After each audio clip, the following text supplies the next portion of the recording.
Joseph A. Maciariello, A Year with Peter Drucker, 52 Weeks of Coaching for Leadership Effectiveness.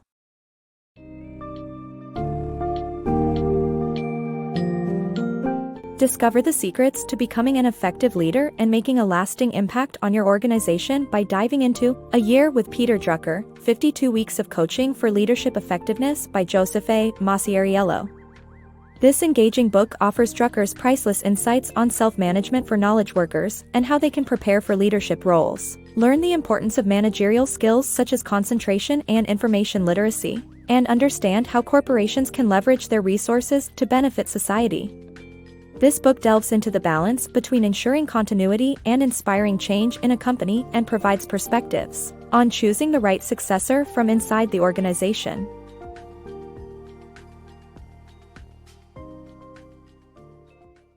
Charting your ideal career path. Upon receiving job offers after earning your MBA, take a moment to strategically plan your future career rather than diving in headfirst. Peter Drucker recommends finding a job that offers growth and development, particularly for knowledge workers. Such roles value intellectual expertise and often involve job hopping.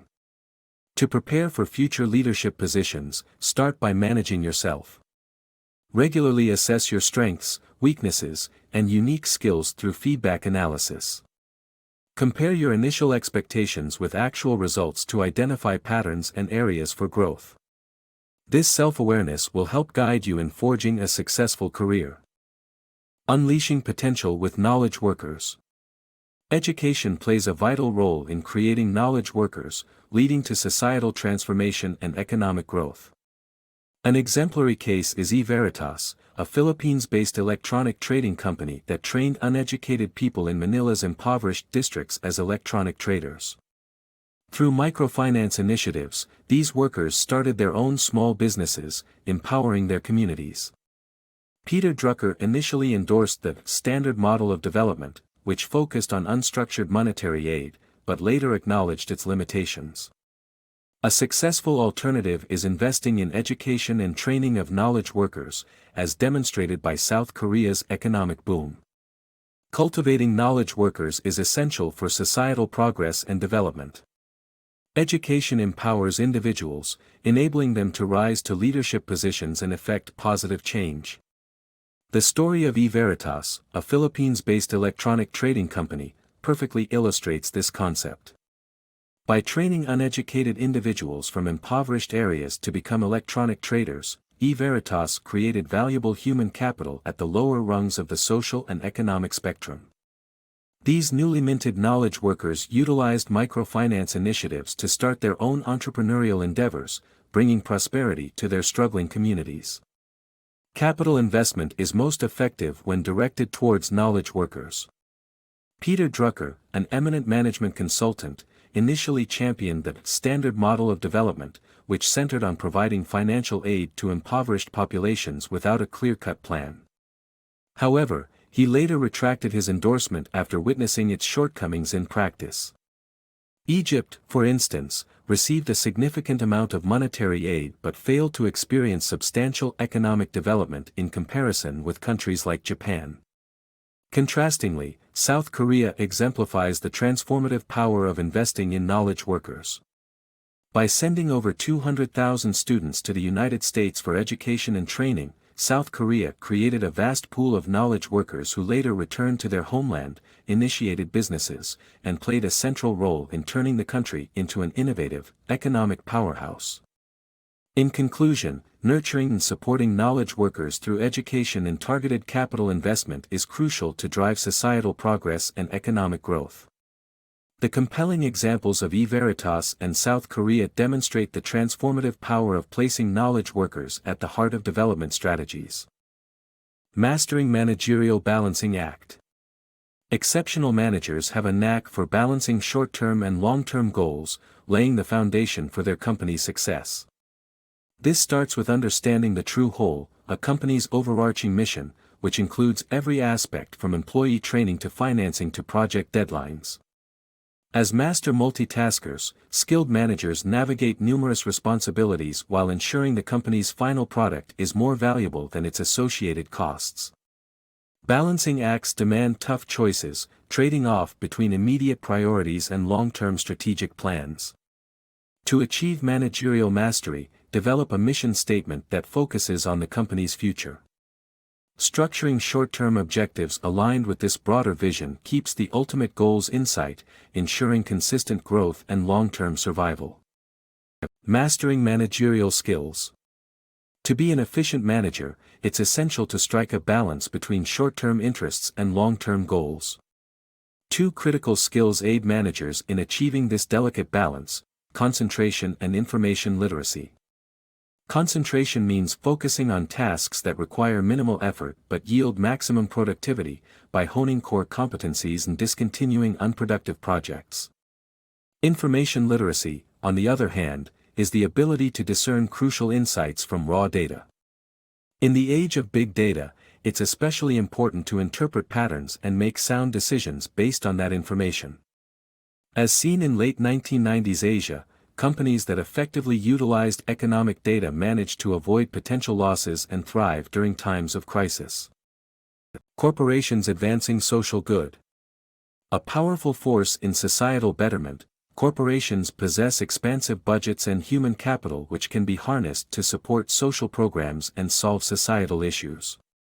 In the practice of executive sabbaticals, managers take time off from their primary roles to work on communal projects, as seen in 1967 when 200 managers on sabbatical helped resolve California's public debt crisis.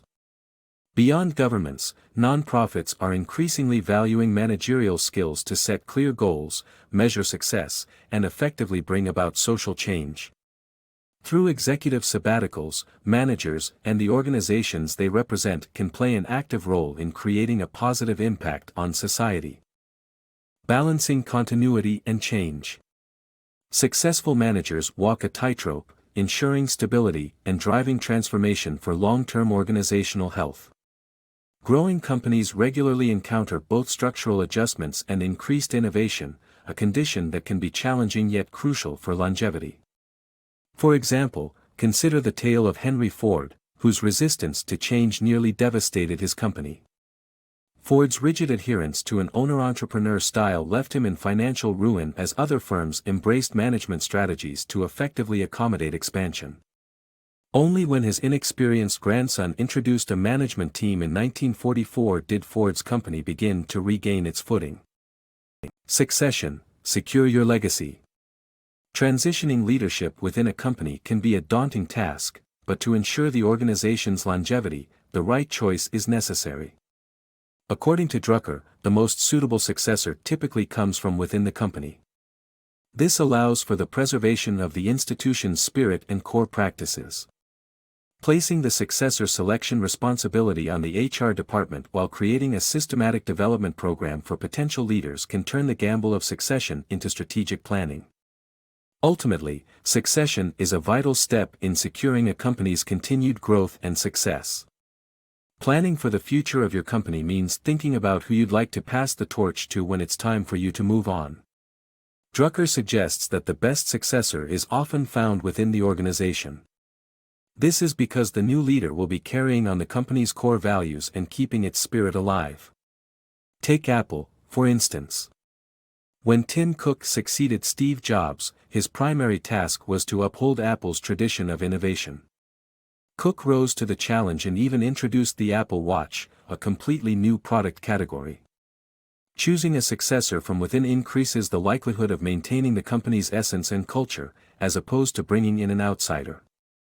A cautionary tale is Harvard University's appointment of Lawrence Summers as president.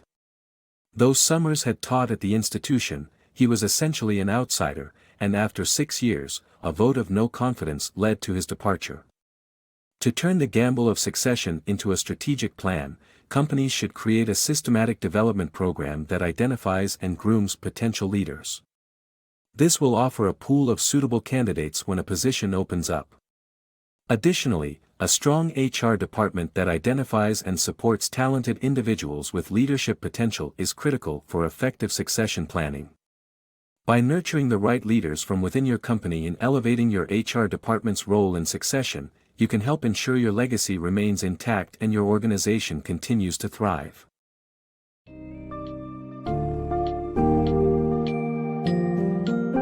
In summary, A Year with Peter Drucker guides readers on the pathway to becoming successful managers and leaders by sharing valuable insights on self-management, skill development, and embracing change in the workplace. This book underscores the importance of finding the right job and the significance of managerial skills like concentration and information literacy. It will inspire you to use your skills and knowledge to benefit society and transform impoverished communities, while emphasizing the importance of maintaining a balance between continuity and change in companies. Lastly, it offers keen insights on selecting the right successor from within your organization, ensuring that the company will thrive in your absence.